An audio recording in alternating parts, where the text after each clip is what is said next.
हमारे यहाँ एक मिथ है कि भैया जो गवर्नमेंट जॉब का प्रिपरेशन कर रहा है उसको इज्जत थोड़ी कम मिलती है उनकी अपेक्षा जो कि गवर्नमेंट जॉब में ऑलरेडी हैं। आपको एक बात सुनकर बहुत आश्चर्यचकित होगा कि हमारे यहाँ के बहुत सारे यूथ लोग क्या कर रहे हैं कि गवर्नमेंट जॉब का प्रिपरेशन कर रहे हैं, जिसके कारण हमारा देश भारत की जो विकास है वो थोड़ी धीमी हो गई है। आप उस रेस में दौड़िए जहां पर आपको जीतने का चांस 99.9% हो और हारने का चांस 0.001% हो। ना आप अपना काम कीजिए, आप खुद का काम कीजिए, क्योंकि हमारी सरकार भी हाथ खाड़ करके बोल चुकी है कि भैया आत्मनिर्भर बनो। साथियों, आत्मनिर्भर बने, आप अपने सामर्थ्य को पहचाने। आज हमारे यहाँ इंडिया में 80 to 85% लोग ये गवर्नमेंट जॉब के पीछे अपनी एक जवानी का बहुत बड़ी हिस्सा को लगा देते हैं, लेकिन मोस्ट लोगों को जॉब मिलती नहीं है। आज के डिजिटल जमाने में भी लोग ये कहते हैं कि सरकारी नौकरी मिलना मतलब कि भगवान से भेंट हो जाना। हाल ही में मध्य प्रदेश में 15 वैकेंसीज निकली थी वॉचमैन और ड्राइवर के लिए, लेकिन उसमें 11,000 एप्लीकेंट्स ने अप्लाई किया उस फॉर्म को। उनमें से कुछ लोग पीएचडी भी थे। समझने वाली बात यह है कि आखिर सरकारी नौकरी के पीछे, गवर्नमेंट जॉब के पीछे लोग भागते क्यों हैं? क्योंकि वहां पर एक अच्छा पेंशन मिलती है, वहां पे मेडिकल फैसिलिटी अच्छा मिल जाती है, वहां पे उन बच्चों को, उनके बाल बच्चों को पढ़ने के लिए अच्छा स्कूल मिल जाते हैं और बहुत सारे फैसिलिटियां सरकारी जॉब में उपलब्ध है प्राइवेट जॉब की अपेक्षा। आप एक उदाहरण से समझ सकते हैं कि यदि प्राइवेट जॉब में मतलब एक चपरासी को 10,000 पेमेंट मिल रहा है, वहीं सरकारी चपरासी को सीधे 4 गुना या 3 गुना मिलता है, 30,000 या 40,000। तो छोटी छोटी बातें हो गई, लेकिन सबसे बड़ी बात यह है कि लोग आखिर गवर्नमेंट जॉब के पीछे जो इतनी बड़ी तपस्या करते हैं, क्या वह सही भी करते हैं? अपने एक गवर्नमेंट जॉब के लिए अपने जवानी का एक बहुत बड़ी हिस्सा को उसके प्रिपरेशन में लगा देते हैं, क्या वो सही भी करते हैं? इस बात को हम ऐसे समझते हैं कि किसी स्टेट में यदि 3,000 वैकेंसीज निकलती हैं तो वहां पे 3 लाख से भी ज्यादा एप्लीकेंट्स लोग उसे अप्लाई कर देते हैं। वैकेंसी 3,000 है और फॉर्म 3 लाख से भी ज्यादा भरे जा रहे हैं, तो कैसे सबको जॉब मिलेगी? मतलब की बात यह हो गई कि आप यदि एक साथ 300 व्यक्ति को या 100 व्यक्ति को दौड़ाते हो तो उसमें से जॉब उसी को मिलेगा जो सबसे पहले दौड़ कर जाएगा। बाकी first, second, third, fourth, fifth ये सब बाहर में चले गए। तो क्यों हम सरकारी जॉब का तैयारी करें जिसमें कि जीतने का परसेंट मात्र 1% या कहीं कहीं पर 0.001% भी हो जाती है। मैं कहीं से ये बात नहीं कह रहा कि गवर्नमेंट जॉब की तैयारी करना गलत है या गवर्नमेंट जॉब के पीछे भागना गलत है। मैं इस बात को समझाने का प्रयत्न कर रहा हूं कि जो आप गवर्नमेंट जॉब के लिए इतना ज्यादा परिश्रम करते हैं, क्या आप सही करते हैं? यदि आप इसी परिश्रम को किसी और क्षेत्र में लगाते तो क्या आप सक्सेस नहीं हो पाते? इस बात को हम समझाने वाले हैं आप लोगों को।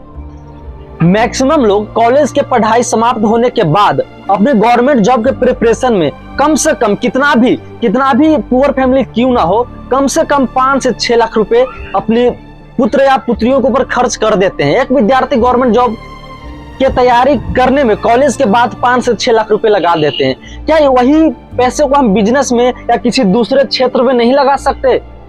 यहाँ पे मोस्ट लोग ये सोचते हैं कि यदि मैं बिजनेस में लगाया तो मेरा बिजनेस डूब गया, तो यदि मैं किसी और क्षेत्र में लगाया तो वहां पे रिस्क है यार, बहुत ज्यादा रिस्क है। तो भैया रिस्क तो गवर्नमेंट जॉब की तैयारी करने में भी है, वहां पे रिस्क, वहां पे चांस क्या है? आपको 0.001% चांस है कि आपको जॉब मिलेगी।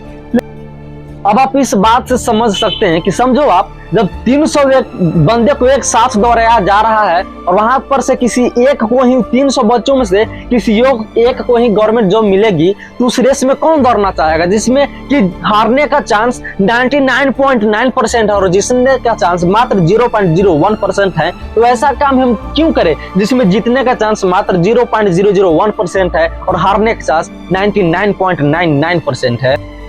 आज हमारे यहाँ के मोस्ट लोग से आप पूछिएगा कि आप क्या बनना चाहते हो, आप किस चीज का प्रिपरेशन कर रहे हो, तो मोस्ट लोग बोलेंगे मैं डॉक्टर का प्रिपरेशन कर रहा हूँ, मैं इंजीनियरिंग का प्रिपरेशन कर रहा हूँ, मैं गवर्नमेंट जॉब का प्रिपरेशन कर रहा हूँ, मैं जनरल कंपटीशन का प्रिपरेशन कर रहा हूँ। लेकिन उसमें से कोई ये चीज नहीं बोलेगा कि मैं ग्राफिक डिजाइनर, इंजीनियर बनना चाहता हूँ, मैं अपना यूट्यूब पे करियर बनाना चाहता हूँ, मैं वीडियो एडिटिंग का कोर्स करना चाहता हूँ, मैं फोटो एडिटिंग का कोर्स करना चाहता हूँ, वगैरह वगैरह। मतलब कि हमारे यहाँ बस कुछ चंद जॉब ही है जो कि पॉपुलर है और बाकी सारे जॉब को लोग खेल समझते हैं। कोई बंदा यदि अपने पिता से जाके बोलता है कि पापा जी मेरे को वीडियो एडिटिंग सीखना है, तो वो बोलते हैं कि पहले पढ़ाई उढ़ाई कर ले, कोई जॉब उब ले ले, उसके बाद अपने वीडियो एडिटिंग पे टाइम देते रहना। मैक्सिमम लोग जॉब का वही लोग प्रिपरेशन कर रहे होते हैं जिनके पास कोई जॉब नहीं होता, और मोस्ट लोग वैसे होते हैं, मिनिमम बहुत कम लोग वैसे होते हैं जो कि प्राइवेट जॉब भी कर रहे होते हैं और गवर्नमेंट जॉब का भी तैयारी कर रहे होते हैं। तो मेरे अनुसार वो बेस्ट है जो कि प्राइवेट जॉब भी कर रहे हैं और गवर्नमेंट जॉब का भी तैयारी कर रहे हैं,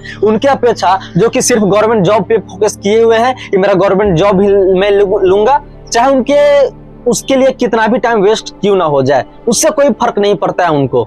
आपको एक बात सुनकर बहुत आश्चर्यचकित होगा कि हमारे यहाँ के बहुत सारे यूथ लोग क्या कर रहे हैं कि गवर्नमेंट जॉब का प्रिपरेशन कर रहे हैं, जिसके कारण हमारा देश भारत की जो विकास है वो थोड़ी धीमी हो गई है, क्योंकि मोस्ट जो यंगस्टर लोग हैं वो जॉब का गवर्नमेंट जॉब के पीछे भाग रहे हैं और अदर जो क्षेत्र है उसे छोड़ते जा रहे हैं।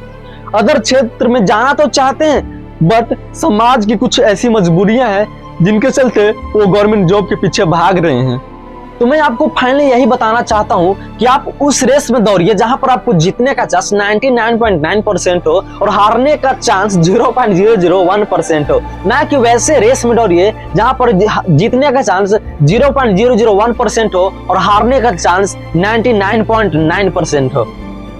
आप अपना काम कीजिए, आप खुद का काम कीजिए, क्योंकि हमारी सरकार भी हाथ खड़ा करके बोल चुकी है कि भैया आत्मनिर्भर बनो।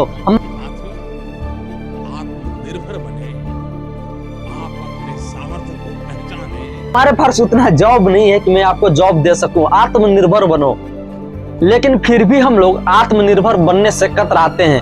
मान लीजिए कोई बंदा एक चाय टी का स्टॉल लगाना चाहता है, वह कम से कम 1000-2000 बार सोचने के बाद भी टी स्टॉल नहीं लगा सकता, क्योंकि वह सोचता है कि मेरे समाज का क्या कहेगा, मेरे गांव के लोग क्या कहेंगे, मेरे रिश्तेदार क्या कहेंगे, मेरे पड़ोसी क्या कहेंगे, मेरे परिवार क्या कहेगा। मतलब की बात यह है कि हमारे यहाँ के बहुत सारे नवयुवक लोग आत्मनिर्भर बनना भी चाहते हैं तो समाज के डर से भय से नहीं बनना चाहते हैं, शर्म से नहीं बनना चाहते हैं। तो मैं उनको एक बात बता दूं कि सबसे बड़ी वही है रोग कि क्या कहेंगे लोग।